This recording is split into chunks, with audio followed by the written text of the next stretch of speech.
സഭാ നടപടികൾ സ്തംഭിപ്പിക്കുന്നത് ഈ സഭയുടെ ചരിത്രത്തിൽ ആദ്യമായിട്ടൊന്നുമല്ല. ചോദ്യോത്തരവേള സ്തംഭിപ്പിക്കുന്നത് ഉമ്മൻചാണ്ടി സർക്കാർ ഇരുന്നപ്പോൾ 6 പ്രാവശ്യം അന്നത്തെ പ്രതിപക്ഷം ചോദ്യോത്തരവേള സ്തംഭിപ്പിച്ചിട്ടുണ്ട്. സർ, ഇത് ആദ്യമായിട്ടൊന്നുമല്ല. പ്ലീസ് അദ്ദേഹം പറയട്ടെ. അങ്ങ് പറഞ്ഞോ. സർ, ഇവിടെ ആദ്യമായിട്ടാണ് പ്രതിപക്ഷം സഭാ നടപടികൾ സ്തംഭിപ്പിച്ച് സമരം ചെയ്യുമ്പോൾ പോലീസിനെ വാച്ച് ആൻഡ് വാർഡിനെ ഇറക്കി സഭ പ്രതിപക്ഷ അംഗങ്ങളെ നേരിടാൻ വേണ്ടി ഇറക്കിയിരിക്കുന്നത്. എത്രയോ വർഷങ്ങൾക്ക് ശേഷം.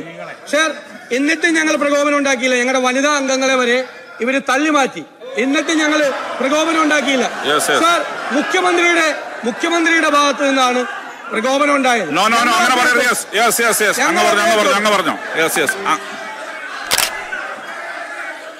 അങ്ങ് കൺക്ലൂഡ് അങ്ങ് എന്താണ് ഉദ്ദേശിക്കുന്നത് പറ.